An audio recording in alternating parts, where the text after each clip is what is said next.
sok aja Pak Kades. Kita nggak mungkin dulu menjual baju sampai ke Amerika gitu. Iya, Dari Sukabumi ngirim baju, pelanggannya ada di Amerika gitu. Benar-benar. Jangankan baju, panci aja Pak Kades. Dari Jawa Tengah itu ada pelaku digital marketing yang sudah booming. Dia jual panci Pak Kades, jual panci aja, panci yang harga 100.000, 200.000 sampai ke seluruh dunia gitu.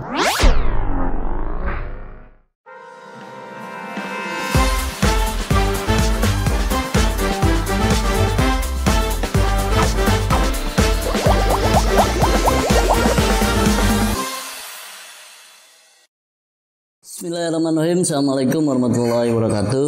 Teman-teman sekalian, kita berjumpa kembali di podcastnya Si Kasep, podcastnya pemerintah Desa Bojong Sawah.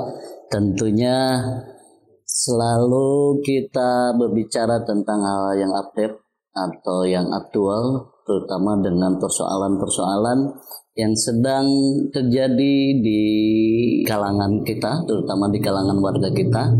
Dan tentunya hari ini kita akan ngobrol panjang. Temanya adalah tentang pemasaran digital atau digital marketing yang banyak kita dengar. Dan tentunya teman-teman, hari ini kita kedatangan tamu yang beliau adalah salah satu yang fokus kerja di bidang digital marketing atau pemasaran digital tentunya.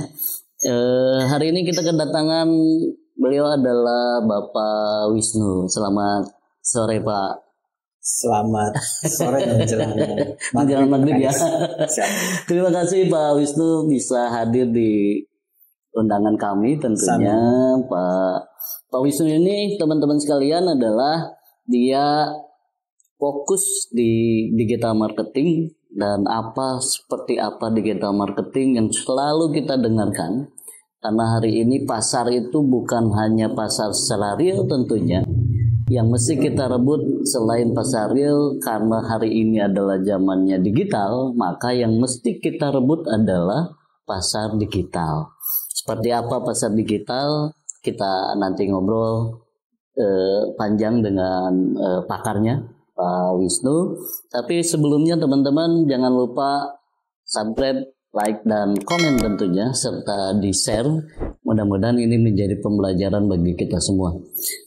Pak Wisnu, digital marketing banyak sekali orang mengenal begitu. Sebenarnya makhluk apa ini di digital marketing ini Pak Wisnu? Ini pertanyaannya luar biasa. Makhluk apa ya? Makhluk apa? Seperti apa sebenarnya begitu ya? Jadi kalau bisa disederhanakan mungkin Pak Kades ini makhluk tidak kasat mata ya. Digital marketing. Jadi kalau saya diizinkan untuk mendeskripsikan versi saya gitu Pak Kades. Digital marketing itu kan dua kata ya. Digital dan marketing. Ya, kalau bahasa Indonesianya pemasaran dan digital. Kalau pemasaran ya sudah dari zaman dulu ya. Ilmu pemasaran kan udah usianya. Udah pada tahu lah begitu ya. Hari ini kuliah pemasaran di kampus-kampus terkenal, jurusannya 4 tahun. Yang S2-nya mungkin ada S2 pemasaran gitu. Itu kan berapa SKS tuh Pak Kades gitu. Pemasaran. Kalinya buku panduannya juga sudah banyak dari tingkat nasional maupun internasional gitu. Itu pemasarannya gitu. Kalau dari digitalnya mungkin lebih ke komputasi mungkin ya.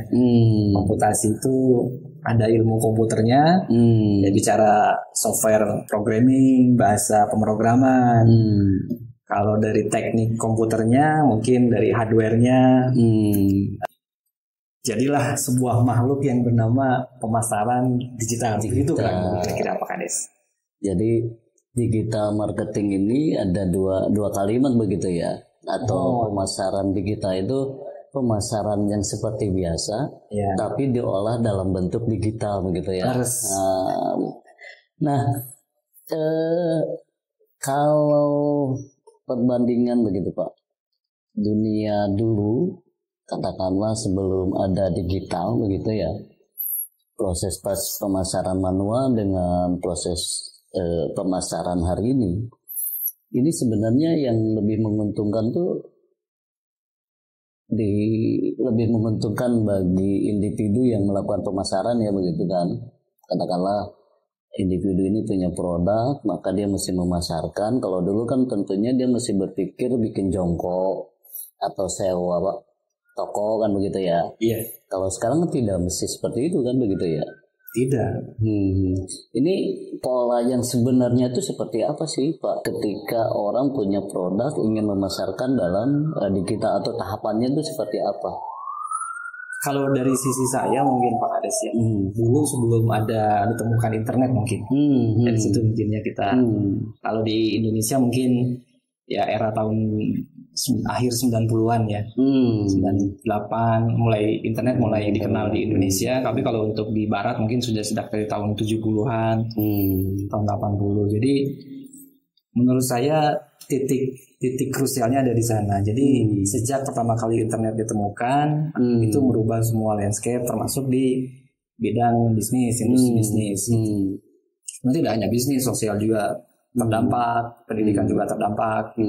Cuman dari sisi bisnis, dengan adanya internet itu banyak hal yang bisa dilakukan para pelaku bisnis. Dari sudut pandang saya sebagai praktisi di bidang ini sejak tahun 2019 ya Pak Kades. Jadi dengan adanya internet, bisnis bisa melakukan hal-hal yang tidak bisa dilakukan sebelumnya. Sok aja Pak Kades, kita nggak mungkin dulu menjual baju sampai ke Amerika gitu. Dari Sukabumi ngirim baju, pelanggannya ada di Amerika gitu. Benar-benar. Jangankan baju, panci aja Pak Kades. Dari Jawa Tengah itu ada pelaku digital marketing yang sudah booming. Dia jual panci Pak Kades, jual panci aja, panci yang harga 100.000, 200.000 sampai ke seluruh dunia gitu. Menggunakan teknologi internet ya, dalam hal ini digital. Jadi hal-hal seperti itulah yang sejak ditemukan internet, para pelaku usaha bisa melakukan yang tidak bisa dilakukan sebelumnya. Jadi mereka bisa menjangkau seluas-luasnya. Tapi kan itu manisnya Pak Kades. Untuk melakukan itu bukan perkara yang mudah ya. Mudah meskipun yang nggak susah-susah amat sebetulnya kalau kita serius mau mempelajarinya, itu bisa dilakukan. Jadi poin pentingnya sih mungkin pelaku usaha bisa menjangkau dengan internet, pelaku usaha bisa menjangkau pasar yang sebelumnya tidak terjangkau. Tidak terjangkau. Meskipun tetap harus dicamkan bahwa internet dalam hal ini online, mungkin kita sering sebut istilahnya, tidak akan bisa menggantikan fungsi offline. Apalagi di Indonesia ya, yang budaya tatap mukanya masih sangat tinggi sekali. Beli mobil di online kayaknya nggak mungkin deh. Kita mesti lihat barangnya, fisiknya gitunya, nyobain, dipegang, dicoba, aromanya dirasain, gitu, datang ke showroom gitu ya. Nggak kayak beli baju kita bisa beli online gitu. Jadi fungsi online dia punya fungsi tambahan yang bisa dimanfaatkan oleh pelaku bisnis, tapi tetap tidak akan menggantikan fungsi offline. Buka toko di pinggir jalan bukan berarti jadi nggak penting gitu. Justru para pelaku usaha yang awalnya bergerak online, semakin kesini mereka pun semakin offline. Contoh nih Pak Kades, Ruang Guru. Mereka kan lahir di era pandemi, di mana siswa waktu itu semua belajar di rumah. Melalui aplikasi siswa bisa mengakses tanpa harus ke kantornya Ruang Guru di Jakarta mungkin. Cuman tinggal buka handphone, ada paket data, download aplikasi, daftar di aplikasi, login, bisa tuh ikut pembelajaran. Bayar dulu mungkin bisa ikut pembelajaran. Mereka totally online awalnya, tapi semakin kesini tetap tadi tidak bisa menggantikan offline. Mereka pun akhirnya membuka cabang kantor fisik di setiap daerah. Karena itu tadi kebutuhan offline tetap harus ada. Ya. Jadi online dan offline bisa dimanfaatkan oleh pelaku usaha hari ini untuk dalam rangka mengembangkan usahanya. Mungkin begitu. Kan kalau cerita pemasaran itu tentunya adalah meyakinkan orang sedemikian rupa biar orang itu yakin kan begitu terhadap produk yang dipasarkan kan begitu ya. Betul. Kalau tadi kalimatnya mesti ada, tetap masih ada perpaduan online dan offline, itu dalam hal berarti yang online-nya itu menyapa awal begitu. Itu bisa kata begitu mungkin ya. Sapaan awal. Kalau di istilah funnel marketing Pak Kades, ada konsep funneling marketing, itu bagaimana kita mengklasifikasi audiens. Mungkin simpelnya sih tahap awal itu disebut kesadaran. Tahap awalnya kesadaran. Tahu ya, sadar dulu lah. Iya. Itu mungkin.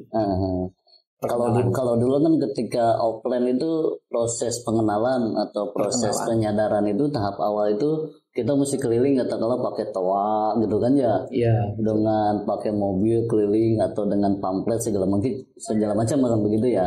Kalau hari ini ada media yang lebih sederhana, namanya adalah digital. Begitu ya. Jadi digital ini mungkin ada hal tahap awal berfungsi sangat luar biasa di tahap menyapa awal mungkin begitu ya. Bisa dibilang begitu. Bisa dibilang seperti itu. Karena tadi itu jangkauan ya. Jadi pelaku usaha bisa memperkenalkan produknya dan brandnya dan mereknya itu seluas-luasnya, meskipun nanti akhirnya tergantung dari kemampuan finansial si pelaku usahanya itu sendiri gitu. Karena tarifnya kan juga para platform juga bervariasi gitu Pak Kades. Tapi peluangnya terbuka lebar. Jadi di samping media-media mainstream seperti TV, radio, cetak mungkin kalau masih ada gitu hari ini. Itu media sosial punya tempat sendiri gitu, Betul. Untuk tahap perkenalan awal gitu, yang bisa dipilih oleh pelaku usaha dan menjadi solusi alternatif. Karena dengan biaya yang murah ya, sangat murah di awal gitu, sangat murah di awal, dan itu sangat terjangkau sekali. Di Meta itu kita bisa beriklan hanya dengan Rp15.000 per hari, dan itu bisa menjangkau sekitar 1.000 sampai dengan 3.000 pengguna dalam satu hari ya. Jadi sangat terjangkau dibanding dengan media itu bisa mainstream itu bisa lebih besar ya, perbandingannya bisa berapa ribu persen begitu ya. Jauh bahkan di Sukabumi aja kita kalau mau ngiklan di radio lokal gitu ya, misalkan radio swasta gitu. Sukabumi kan ada beberapa radio tuh. Mereka kan pasang tarif tuh. Ini slotnya 1 bulan misalkan 1 juta, 2 juta rupiah per bulan. Nanti berapa slot, itu kan lumayan besar kalau dibanding dengan digital ya. Tapi tentunya digital ini juga ada persoalan lain. Ketika ada cerita hoax, sehingga orang ketika muncul di media sosial biasanya tidak langsung percaya 100% tuh Pak. Itu antisipasinya gimana tuh Pak? Jadi untuk mengatasi masalah kepercayaan, tadi itu mungkin Pak Kades ya, dari sudut pandang saya sebagai praktisi yang hampir 6 tahun ini terakhir, tetap offline tidak akan tergantikan, khususnya dari aspek building trust untuk membangun kepercayaan di masyarakat atau di publik lah gitu. Jadi online itu lebih kepada corong untuk mensiarkan aktivitas offline dalam rangka membangun kepercayaan publik. Jadi kegiatan-kegiatan offline itu disiarkan melalui channel digital. Jadi sinergi ya. Kegiatan offline dipublish, di-blast, lalu channel online. Ya, itu jadi salah satu cara untuk mengatasi keraguan audiens terhadap brand kita, dan tentunya konsistensi jadi kata yang penting Pak Kades. Iya. Begitu audiens lihat, oh ini kita konsisten setiap hari, setiap berapa lama, setahun, 2 tahun konsisten terus menyampaikan itu ya, untuk membangun kepercayaan, terus membuktikan ya, bahwa kita layak untuk dipercaya. Memang ketika pengen dipercaya teman-teman tentunya tidak pas muncul langsung dipercaya, tentunya itu hal yang sangat sulit kan begitu ya. Tidak mungkin. Tepatnya berarti solusinya adalah konsisten. Walaupun di media sosial ini ada tantangannya adalah tadi hoax segala macam, orang nilai kepercayaannya kurang begitu cepat dipercaya. Ketika konsisten tentunya seperti yang beliau katakan, ini akan merubah yang tidak percaya mulai pada kepercayaannya muncul, kan begitu ya Pak ya? Ya. Dan sekali lagi digital ini, ketika kita memakai media sosial ini adalah market digital dengan pembiayaan yang sangat murah, asal kita melakukannya dengan maksimal dan konsisten. Begitu Pak ya? Begitu Pak ya? Kurang lebih. Tahapan tadi kan tahapan pertama online ini adalah sebagai awal atau menyampaikan informasi awal begitu ya. Nah, bagusnya di tahapan keduanya disusul dengan seperti apa tuh Pak, sehingga produk kita atau apa yang kita marketkan ini semakin nancap di hatinya warga begitu atau viewer begitu ya. Itu tahapan kedua ini sebenarnya apa tuh Pak? Siap. Jadi gini Pak Kades. Jadi izinkan saya untuk menyampaikan gambaran besarnya. Betul. Jadi berdasarkan pengalaman saya dan pengalaman empirik maupun teori yang saya pelajari, secara umum itu ada 2 industri besar yang harus kita perhatikan sejak dini. Satu, kategori bisnis yang sifatnya itu sekali beli Pak Kades. Jadi sekali beli seumur hidup lah. Bisa dibilang seperti itulah. Kayak beli rumah, beli mobil, kita mau sekolah, ya sekolah SMA, ya meskipun pendidikan tapi kan lepas dari bisnis ya. Terus ya mungkin yang harganya mahal itu yang kategori yang pertama. Jadi produk dengan kategori sifatnya sekali beli. Dan ada produk yang pembeliannya bisa dilakukan berulang kali. Kayak makanan, kosmetik, fashion. Kosmetik mungkin para ibu-ibu, para wanita di luar sana beli lotion, beli bedak itu bisa sebulan sekali kan beli. Jadi bisa berulang. Jadi 2 kategori besar itu yang harus kita cermati sejak dini. Itu satu.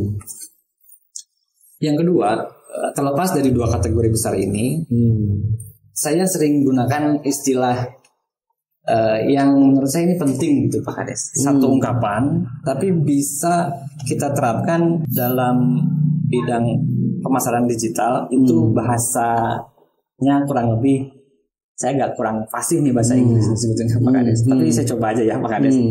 You cannot ask someone to marry you at the first time. Ya kurang lebih, namun cek Sunda nama Pak Kades. Karakter wow saya ngajak nikah. Iya. Oke lah tuh gitu. Perlu ada penjajakan dulu kan begitu ya. Perlu ada riset dulu malah sebelum penjajakan. Betul. Itu mungkin jangan cepat langsung nyimpulkan begitu ya. Orang itu kan gitu ya, secara psikologi bisa dibilang. Tapi saya lebih nyaman prinsip di dunia asmara tadi, ya kan itu pernikahan dunia asmara. Itu diterapkan kepada dunia bisnis juga. Dalam artian si pelaku usaha berusaha melakukan pendekatan dengan konsep itu. Jadi sebelum kita meminta customer untuk memberikan komitmen besarnya dalam hal ini pembelian, berapapun jumlahnya, entah yang 100.000, entah yang 1 juta, entah yang 5 juta, entah yang 10 juta, ini kaidah ini berlaku. Jadi pembelian itu bentuk komitmen terbesar pelanggan kepada pelaku usaha. Sebelum komitmen besar itu dilakukan, kita harus ya kan kalau kita PDKT ke seseorang, ya kan ada laki-laki naksir sama seorang wanita gitu ya. Usia ABG lah gitu. Kan alangkah cerdasnya kalau dia melakukan riset terlebih dahulu. Betul. Ini perempuan sukanya apa ya? Nggak sukanya apa ya? Hobinya apa ya? Kalau di pemasaran ini bisa disebut istilahnya customer research. Jadi riset customer. Jadi jasa saya, produk saya itu untuk orang yang seperti apa? Disukai oleh kelompok mana begitu ya? Menyelesaikan masalah kelompok seperti apa? Ya. Dan apa yang disukai, apa yang dibutuhkan, apa yang tidak disukai oleh kelompok itu. Itu tahap awal yang harus dilakukan setelah tadi kita punya pemahaman dua industri besar tadi. Setelah riset, baru tuh mulai pendekatan kan? Iya. Jangan langsung ngajak pacaran, jangan dulu kan? Kita PDKT dulu Pak. Nanti cepat ditolak kan? Nanti kamu siapa? Betul. Kita pendekatan dulu, berbekal hasil riset yang sudah kita punya. Oh dia mah sukanya makan cuanki, ya kita ajaklah dia makan cuanki bareng sama kita. Gitu. Sesuai seleranya. Sesuai dengan yang dia inginkan. Jangan kita tahu dia nggak suka durian, ntar orang mau durian kalau durian jadi konflik. Iya benar. Sesuai. Pasti ditolak lah begitu. Pasti ditolak. Dan itu jadi nggak enak, jadi nggak baik. Jadi setelah kita riset, kita lakukan pendekatan. Dalam hal ini konsumen, kita berikan sesuatu memang yang dia butuhkan. Gratis saja dulu. Kita juga dulu sering begitu kan, berkorban aja dulu. Kita yang bayarin dulu lah. Iya benar. Menarik hati untuk merebut hatinya kan. Gitu. Setelah itu baru kita mulai bangun hubungan. Ya. Mungkin kenalan. Oh nama saya Wisnu. Kita sama-sama kuliah di sini ya. Oh ya saya kelas ini. Kita udah lama kenal gitu. Hari Minggu ada acara enggak? Nanti kita makan cuanki bareng yuk. Saya tahu tempat cuanki yang enak loh gitu ya. Karena memang dia sukanya cuanki. Hasil risetnya ya. Dia sangat penggemar cuanki kelas berat. Jadi saya yang traktir. Nah, gitu kan. Iya. Sambil kalau dia senang buku, kita kasih dia buku gitu. Jadi kita berkorban dulu untuk membangun hubungan tuh dari situ. Iya. Hubungan dengan kalau digital marketing itu dengan konten bisa kita lakukan. Jadi konten-konten yang kita buat itu harus bisa menjawab keinginan dan kebutuhan calon customer kita. Di samping konsistensi yang harus kita lakukan. Itu tahap yang kedua setelah riset. Yang ketiga, setelah kita melakukan pendekatan, ya barulah kita bisa melihat momentum gitu untuk mendorong hubungan ini jadi lebih serius sedikit sebelum nanti ke pembelian di tahap akhir. Jadi mungkin ya kalau dikaitkan dengan konsep asmara tadi, bolehlah kita coba beranikan diri untuk nembak. Mau nggak jadi pacar saya? Gitu. Setelah hubungan ini terbangun ya, dia mulai percaya, dia mulai tertarik dengan kita sudah menjelaskan apa kita, seperti apa kita gitu ya, dan apa manfaatnya kita buat dia. Barulah kita singkat cerita bisa langsung ke fase berikutnya yang lebih akrab. Tapi belum nikah tuh. Jadi biasanya kalau di bisnis ini, khususnya di ranah digital, pemasaran digital, itu produk-produk yang tingkat harganya murah. Jadi kita kasih dulu value yang dia tidak harus bayar besar dulu. Bayar aja murah tapi dia mau bayar gitu. Setelah itu nanti kita bangun hubungan, dia mulai merasakan lebih nyaman dengan kita, barulah ke fase transaksi yang sesungguhnya. Jadi mungkin itu bisa menjawab pertanyaan Pak Kades terkait setelah kenalan, terus ngebangun trust. Berikutnya apa ya? Berikutnya seperti itulah. Kurang lebih. Jadi dunia digital marketing ini ya walaupun memang sangat luas jaringannya, tapi tetap aja tahapannya tunggu gedebak-gedebuk kan begitu ya. Tetap aja ada risetnya, ada tahapan-tahapan tertentu yang mesti kita lakukan kan begitu ya. Sehingga maksudnya biar sasarannya tepat begitu ya. Tapi itu yang paling menarik ketika di awal kita tidak menawarkan barang yang mahal dulu begitu ya. Ya. Kita tawarkan dulu barang yang murah begitu. Betul. Nah itu maksudnya gimana tuh? Contoh gitu ya. Itu sebetulnya sudah dilakukan oleh para pelaku usaha di bidang pemasaran digital. Kalau di ambil contoh di bidang pelatihan apapun pelatihan lah, misalkan. Pelatihan ya sambil saya lah contohnya gitu. Saya punya produk pelatihan yang harganya ini serius nih, seharga motor gitu ya, 15 juta rupiah gitu. Cuman kan fiturnya luar biasa gitu ya, dan promisnya, janjinya juga luar biasa gitu. Dengan harga sebesar itu, saya akan memberikan manfaat juga yang sama besarnya gitu. Tapi kan tadi balik, itu nikah loh. Itu serius loh gitu ya. Dia belum kenal dengan kita, atau baru kenal dengan kita, belum percaya amat gitu ya. Bagus nggak, bener nggak tuh produk kamu bagus dengan harga segitu gitu ya. Kecuali lain cerita kalau saya sudah lama gitu. Iya, udah kenal besar gitu. Saya kan brand kecil gitu. Jadi untuk membangun trust, membangun kepercayaan, saya siapkan produk yang versi ringan. Jadi misalkan dengan harga 15 juta, saya punya 100 video pelatihan. Misalkan, saya tidak harus jual 100 video pelatihan ke orang itu yang baru kenal saya. Sebulan 2 bulan gitu. Saya bisa ambil paket pertama yang fundamentalistik, 10 video pertama saya jual dengan harga 500.000. Dengan harga 500.000, kalaupun dia kecewa kan ruginya nggak gede-gede amat gitu loh maksudnya. Ketimbang kalau saya beli 5 juta, nggak taunya jelek, dia nggak puas kan gitu resikonya. Jadi harga murah itu untuk memperkecil atau menghapus entry barrier pelanggan. Ya karena minimnya kepercayaan tadi, karena brandnya belum besar, kita belum dikenal. Mereka masih ragu dengan kualitas produk kita. Jadi small commitment dibanding harus 15 juta, coba dulu lah. Coba gratis itu mungkin bisa jadi bagian produk murah juga sebelum dia harus keluar uang. Bisa jadi alternatif utama juga kalau awalnya gratis dulu. Begitu ya. Lalu tahap keduanya agak murah yang sudah yakin, baru bagus, yang baru digas begitu. Baru yuk kita nikah, siap nggak? Komitmen finansial yang besarnya gitu yang utamanya gitu. Setelah dia jadi itu istilahnya kalau di dunia pemasaran customer journey Pak Kades. Jadi 5A konsepnya Pak Hermawan dari Profesor Philip Kotler, pakar pemasaran internasional.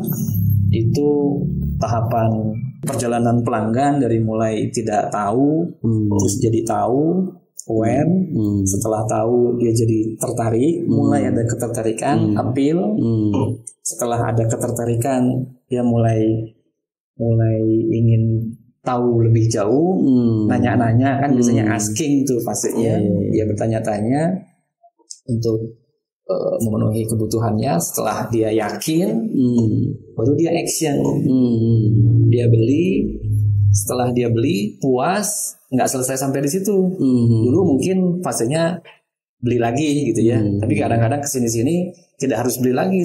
Kalau dia mau mengadvokasi gitu ya, merekomendasikan kepuasan dia atas produk kita, pakai deh produk ini. Itu journey yang paling puncak yang harus pelaku usaha capai.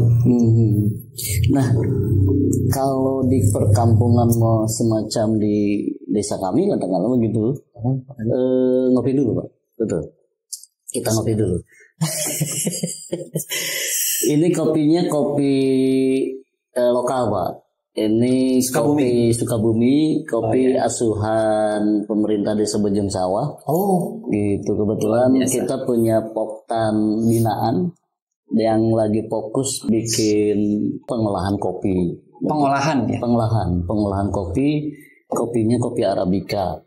Kalau penanamannya kita kerjasama dengan poktan yang paling di atas. Di daerah Guapara, di kita hanya pengolahan saja. Jadi diolah oleh teman-teman kita. Ini juga bagian dari marketing di kita ya. Mumpung kita ada di wilayah di kita. Langsung dipraktekkan. Sama punya produk olahan kopi. Ujung Sawah punya produk olahan kopi.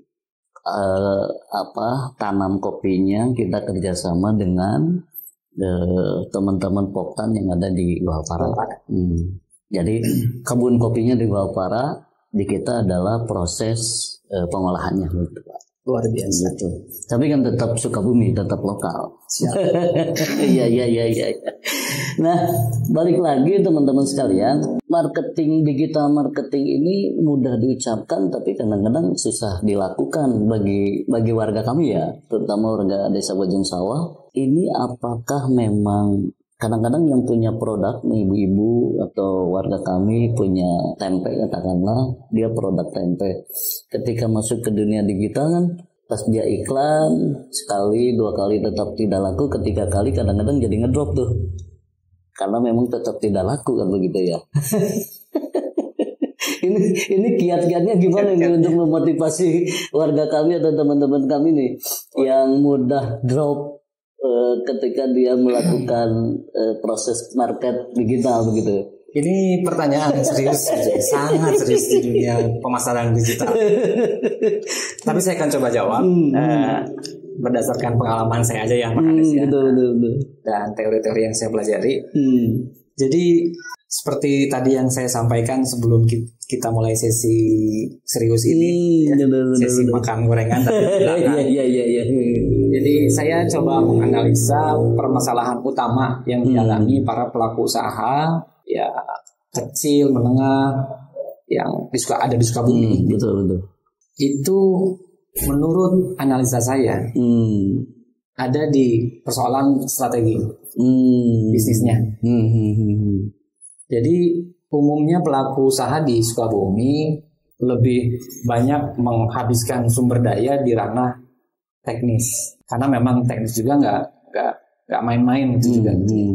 Tapi seharusnya itu tidak dijadikan alasan untuk melupakan aspek strategis bisnis atau strategi pemasaran yang memang harus dibangun dan dipikirkan, disusun, dibangun, dievaluasi terus-menerus agar itu bisa menjadi nyawa produknya, nyawa brandnya. Nah, pertanyaannya kan apa sih strategi bisnisnya itu? Kayak gimana sih strategi itu makhluk naon gitu? Iya. Kembali lagi makhluk apa lagi ya? Makhluk apa lagi strategi bisnis? Sebetulnya izin saya menggunakan bahasa sederhana saya dari ilmu yang saya dapat Pak Hermawan Kertajaya. Strategi bisnis itu 9 elemen pemasaran, intinya 3: positioning, diferensiasi, dan brand. Jadi dengan positioning, brand akan punya tempat sendiri di hati pelanggan. Jadi positioning ini menjadi alasan kenapa pelanggan memilih kita. Di samping produk lain yang kompetitor punya, yang sudah lebih dulu ada malah kita baru misalkan gitu ya. Contoh kopi gitu ya. Kita punya produk kopi kan baru nih. Baru bener. Kan pemain kopi bukan kita aja. Iya dong. udah puluhan tahun tuh orang di mana? Orang udah jatuh, udah keluar masuk nih industri kopi nih orang nih. Udah nggak kebayang. Jadi sebagai pemain baru kita harus punya positioning yang itu jadi alasan penting kenapa konsumen harus pilih produk kita. Di samping beralih ke produk kita gitu. Atau beralih dari yang biasanya mereka beli produk kompetitor dan harus beralih ke kita. Jadi itu jadi alasan pentingnya tuh. Betul. Jadi pemilik usaha di Sukabumi agak lupa tuh ngebangun itu. Ya, jadi pikir produk saya bagus nih gitu. Dan saya jual deh. Dia sibuk jualannya aja, yang penting jualan gitu. Iya, benar. Karena kan pemasaran tidak hanya sekedar jualan. Ini juga jadi penting untuk jangka panjang, apalagi kalau kita bicara. Setelah positioning, diferensiasinya, keunikannya. Gitu. Kalau positioning itu janjinya, mungkin ya. Diferensiasi buktinya. Bener nggak ini lebih baik daripada kompetitor? Iya. Jadi untuk menentukan positioning pun kita harus pandai-pandai, bisa dibilang mencari segmen atau membuat segmen baru. Ketimbang dulu ada istilah Blue Ocean Strategi Pak Kades. Jadi strategi Samudra Biru dibanding strategi Samudra Merah. Yang di situ berdarah-darah tuh di situ pelaku usaha gitu kalau main di situ gitu ya. Jadi dengan strategi Blue Ocean kita akan menemukan pasar baru, pasar yang dimana mungkin pasarnya tetap di situ, tapi ada segmen baru yang belum terlayani dengan baik, dan produk kita menyelesaikan masalah itu. segmentasinya gitu ya. Contoh misalkan kalau kopi, apa yang bikin kopi saya jadi beda dibanding kopi yang lain? Ya, kita harus riset kompetitor dulu dong, mau nggak mau ya. Apa keunggulan, makanya ada teori SWOT, strength, weakness, opportunity, threat-nya. Keunggulan kompetitor apa ya? Oh mereka murah, oh mereka punya khas ini, oh mereka unggul di aspek ini. Ya kita mau main di situ atau mau menciptakan nilai baru yang belum pernah ada tapi dibutuhkan oleh pasar gitu. Di luar kompetitor tapi dibutuhkan oleh pasar. Dan harus divalidasi betul-betul dibutuhkan atau tidak. Jangan cuma di pikiran kita doang nih. Oh dia butuh padahal enggak. Hanya gitu spekulasi kita begitu ya.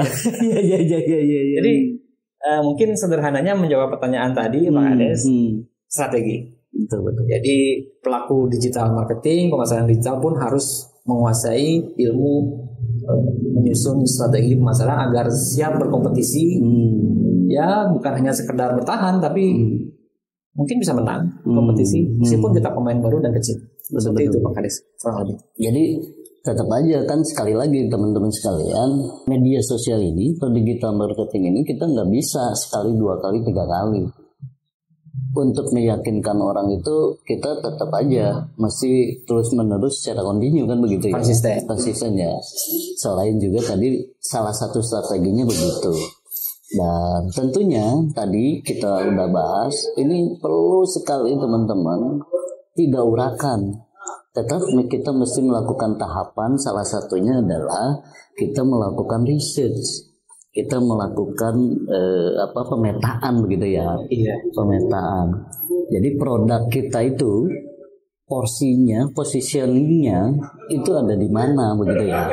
Betul. Sehingga kita akan lebih mudah meyakinkan kepada calon pembeli, calon konsumen bahwa produk kita memang produk yang lebih unggul dibanding dengan produk yang sudah lama. Tapi yang paling terpenting adalah teman-teman, kita nggak mesti pesimis. Kita terus tetap optimis, dan media digital ini yang mesti kita manfaatkan sedemikian rupa, kan begitu ya? Betul. Kalau tadi kalimat awal, media ini adalah media marketing yang sangat murah ketika kita bisa diolah dengan baik, kan begitu Pak ya? Betul. Nah kadang-kadang posisi riset segala macam, orang sekarang berpikir simpel Pak. Ketika dia membuat sebuah produk lalu akan dimarketingkan, maka ada istilah dengan ya sudah kita jobkan ke konsultan marketing atau ke lembaga jasa untuk market. Itu kalau di dunia digital marketing saya nggak berpikir begitu Pak. Ya sah-sah aja sih Pak. Ya. Namanya juga orang usaha Pak. Iya. Yang penting usahanya cepat kan begitu ya. Daripada kita merekrut karyawan yang berpikir untuk fokus di sana, mending kita ada orang yang berpikir simpel gitu ya. Mending kita ke orang ahli, jobnya diberikan begitu. Cuman hati-hati aja cari konsultannya gitu ya, karena kan konsultan juga bisnis. Iya. Ada yang konsultan beneran, ada konsultan yang konsultanan. Nah, gitu. ada juga tantangannya kan. Harus pandai-pandai memilih konsultan mana yang baik, mana yang tidak. Tapi itu sah-sah saja kan? Sah-sah aja. Jadi itu strategi, bagian dari strategi bisnis juga Pak Kades. Yang hari ini udah maklum, udah lumrah lah. Ya, lumrah itu. Karena kan di bisnis digital tuh ada satu yang menarik Pak Kades. Dengan teknologi digital, saya kasih contoh ya. Yang hal yang tidak bisa dilakukan dulu sebelum ada ditemukannya internet. Dulu kalau kita misalkan ada bisnis mau ngiklan di koran katakan ya. Jadi ada bisnis baru, dia mau launching, mau promosi, mau branding, dia pasang iklan di koran. Itu biar orang pada tahu. Cuman kan tantangannya bisnisnya harus diketahui oleh orang yang memang segmennya. Kalau jualan kosmetik produknya ya mungkin segmennya perempuan. Ya kan? Nah, koran, dia pasang iklan di koran tentu harus pandai-pandai memilih koran mana nih yang sering dibaca oleh perempuan, mungkin begitu kan ya. Betul. Tapi ada kelemahannya kan ya. Koran ini sampai nggak ke tangan perempuan ya, mungkin carilah majalah yang segmennya perempuan. Gitu. Cuman hari ini itu jadi nggak cukup Pak Kades dengan situasi persaingan yang sudah sangat ekstrim. Dulu kan mungkin pesaing tidak sesengit hari ini. Hari ini persaingan sudah sangat sengit. Artinya tidak hanya sekedar cukup mengandalkan itu dengan melakukan strategi segmentasi yang tepat. Kalau dulu kita nggak bisa minta tukang majalahnya itu nganterin majalah itu ke perempuan yang punya masalah spesifik terkait keunggulan yang dimiliki produk itu. Contoh kalau dari kosmetik kan ada yang untuk melembabkan gitu ya, contoh ya, untuk para wanita dengan masalah kulit kering. Dulu tuh nggak bisa tuh di segmen sampai ke sana sebelum ada internet. Ya dia hanya bisa ngiklan di majalah wanita gitu.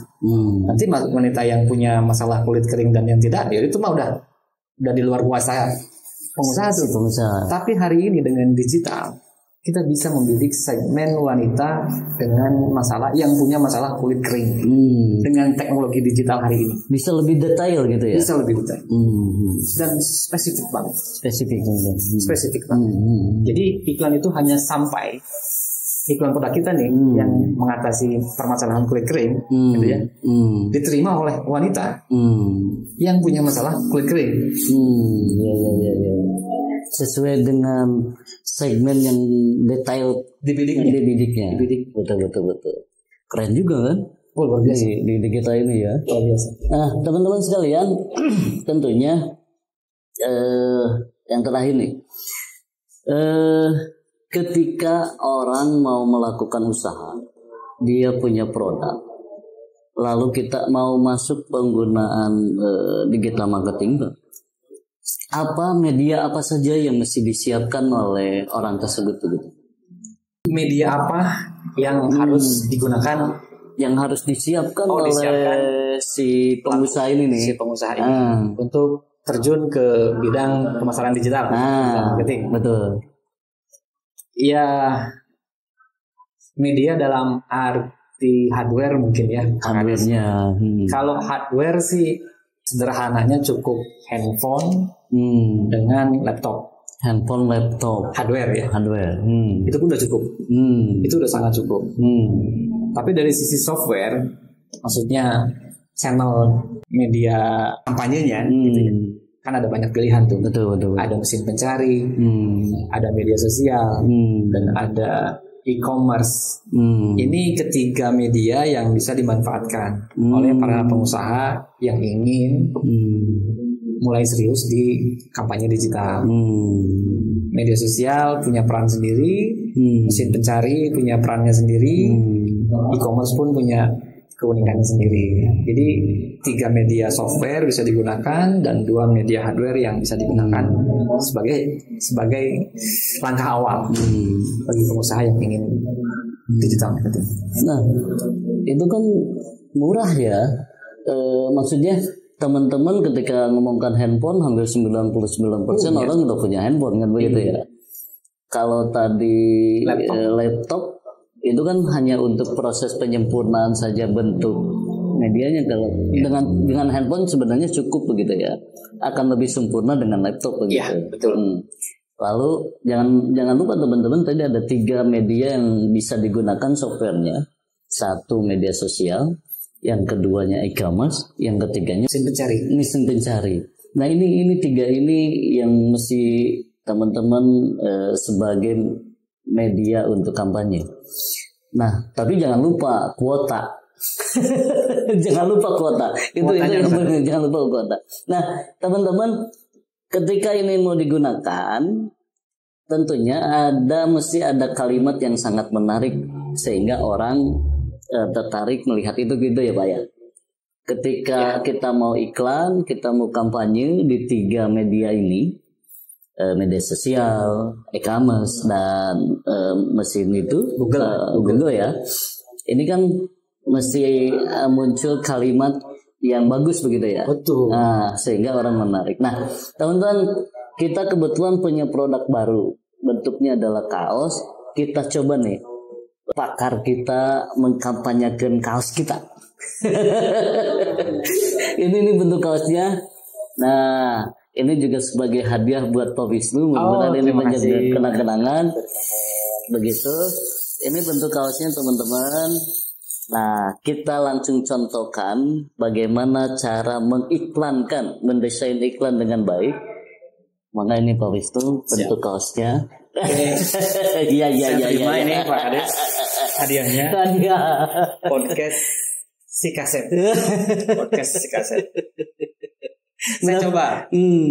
Saya coba sebentar. Ini fashion ya mungkin ya. Fashion maksudnya ya. Ini fashion. Fashion ya benar. Jadi tadi kan kita udah ngomong panjang lebar nih terkait strategi. Ya. Jadi bagian terpenting dari strategi adalah segmentasi yang harus pertama kali dilakukan. Jadi ini produk ini ditujukan untuk siapa? Siapa yang akan merasa bermanfaat, merasa bahagia sekali, merasa terpecahkan masalahnya dengan menggunakan produk ini. Betul. Segmentasi itu ada 4 aspeknya: geografi, psikografi, dan behavior. Jadi kalau geografi, orang mana sih dia gitu ya? Iya. Orang Sukabumi atau orang luar Sukabumi gitu mungkin. Satu tuh geografisnya. Betul. Nah, yang kedua demografi. Biasanya tuh demografi itu gender, laki-laki atau perempuan nih. Iya. Makhluk ini penggunanya. Penggunanya ya. Yang punya masalah yang akan diselesaikan oleh produk ini laki-laki atau perempuan gendernya. Gitu. Betul. Produk ini menyelesaikan masalah kaum laki-laki atau kaum perempuan. Nah, gitu. Betul. Atau dua-duanya bisa. Yang ketiga ada demografi itu mungkin untuk fashion sih cukup. Untuk behaviornya masalah spesifik apa gitu yang coba dipecahkan oleh produk ini.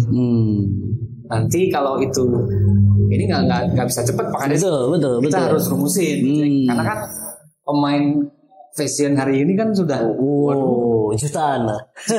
Luar biasa. Artinya produk ini bersaing dengan pemain-pemain yang sudah ada gitu. Betul. Nah, apa keunggulan produk ini dibanding kompetitor pesaing yang lain? Betul. Keunggulan apa yang pesaing nggak ada tapi ini ada? Jadi kita harus bisa menemukan nilai baru yang belum pernah ada sebelumnya dan ada di sini.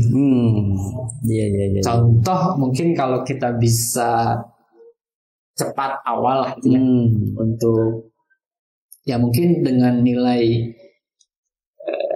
kedaerahan dan akhirnya pasarnya jadi kecil tuh. Ya hanya Bojong Sawah aja. Hanya Bojong Sawah benar. Tapi kan Bojong Sawah juga populasinya lumayan Pak Kades ya. Gede. Ribuan orang mungkin. Hampir 7.000 lebih begitu. 7.000 lebih ya. Jadi dengan isu kedaerahan dan populasi 7.000, kalau produk ini menyelesaikan atau menjawab permasalahan apa? Dan itu nanti akan diekstrak menjadi positioning statement dan turunannya nanti tagline, kalimat unik tadi. Betul. Jadi tagline itu mencerminkan positioning mencerminkan diferensiasi, nilai yang produk ini punya tapi kompetitor nggak punya. Jadi kampanye yang dilakukan harus seputar tagline itu. Contoh kalau kedaerahan, ini asli Bojong Sawah. Kalau cinta Bojong Sawah ya beli kaos ini. Ketika ada merek si kasep itu Bojong Sawah. Begitu ya. Jadi harus betul-betul mencerminkan nilai yang dikandung oleh produk ini. Contoh kalau tadi nilai kedaerahan Bojong Sawahnya ya udah. Bojong Sawahnya ya mungkin harus terus digaungkan bahwa si kasep itu Bojong Sawah, si kasep itu Bojong Sawah. Ini untuk ekonomi masyarakat Bojong Sawah. Ayo kita sama-sama bangun. Kan narasinya kesana. Betul. Narasi kampanyenya yang akan dilakukan. Kalau cinta Bojong Sawah, ya beli si kasep. Iya. Beli kaos si kasep. Beli kaos si kasep. Iya. Harganya sangat terjangkau. Masa sih? Itu ya dari 7.000 warga. Bojong Sawah gitu ya. Tidak 5.000 warga yang beli. Yang ingin membangun Bojong Sawah dengan membeli kaos ini 2% dari 7.000 Pak Kades. Fundingnya sekitar 140. Saya kira untuk langkah awal itu suatu hal yang menarik. Iya. Dikembangkan. Iya. Kurang lebih begitulah Pak. Iya. Mohon maaf kalau ada salah-salah. Teman-teman, sangat menarik cerita sore hari ini, dan tentunya mudah-mudahan teman-teman bisa menjadi salah satu dasar argumen teman-teman ketika melangkah berbicara dengan marketing digital atau digital marketing. Dan yang paling utama, mudah-mudahan ini bermanfaat bagi kita semua, terutama bagi warga desa Bojong Sawah. Amin. Karena memang harapan kita dengan adanya cerita ini, obrolan ini, warga desa Bojong Sawah semakin kasep tentunya begitu. Karena kasep itu adalah bagian dari yang sedang kita obrolkan. Ada K-nya itu kreatif, Pak. Kreatif itu kita ingin mendorong warga kita semakin kreatif.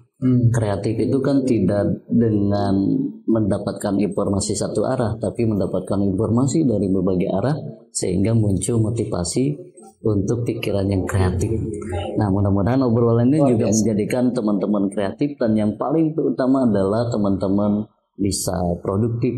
Karena P terakhirnya adalah produktif. Kesimpulan kita di Kasep ini sebenarnya pengen warga kita ini produktif dengan kreatif. Nah, teman-teman sekalian, sekali lagi terima kasih atas kebersamaannya Pak Wisnu. Sama-sama. Dan tentunya jangan lupa sebelum kita akhiri, teman-teman subscribe, like, dan komen, dan tentunya adalah share kepada teman-teman sekalian, teman-teman yang lain. Kita bercerita edukatif di channel ini. Dan sebelum kita akhiri channel ini, tentunya kita seperti biasa mendengarkan kesimpulan statement atau kata-kata terakhir dari Pak pakar kita, Pak Wisnu, untuk motivasi warga kita. Monggo Pak. Baik, terima kasih. Setelah kita berdiskusi hampir 1 jam ya, benar-benar kesana kemari gitu. Iya. Meskipun jelas arahnya insya Allah gitu. Iya, amin. Sebagai kalimat penutup, mudah-mudahan ini bisa jadi penambah motivasi gitu ya. Amin. Bagi saya khususnya, bagi tim di sini dan juga masyarakat Bojong Sawah pada umumnya gitu. Di dunia yang sudah sangat serba digital, hari ini handphone itu sudah jadi indera keenam manusia tuh. Iya. Kita lebih baik ketinggalan dompet daripada ketinggalan HP hari ini. Iya, benar. Kalau mau kerja gitu, lupa bawa handphone, mungkin kita harus balik lagi tuh. Mau kemana pun harus ada itu. Bangun tidur yang dipegang handphone. Sambil makan juga kadang-kadang harus pegang handphone.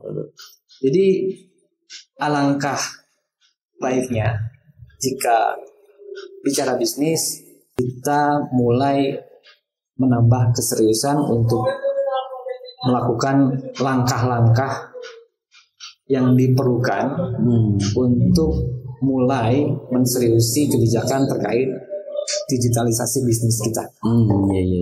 Jadi tidak perlu takut, tidak perlu ragu, meskipun tadi hoax juga di mana-mana, bergentayangan digital betul, tapi tetap yakin bahwa pebisnis yang jujur, pebisnis yang memang layak untuk dipercaya juga banyak, gitu Pak Kades. Jadi mari kita sama-sama manfaatkan berkah Tuhan, gitu ya. Zaman era ini yang belum pernah ada sebelumnya di dunia, internet dan digitalisasi juga pemasaran untuk dalam rangka mengembangkan bisnis kita, brand kita untuk menjadi lebih baik dan mudah-mudahan bermanfaat untuk orang banyak. Itu mungkin statement saya. Terima kasih, mudah-mudahan manfaat Pak Haris. Amin. Teman-teman sekalian, itulah obrolan kita dengan pakar digital marketing ini.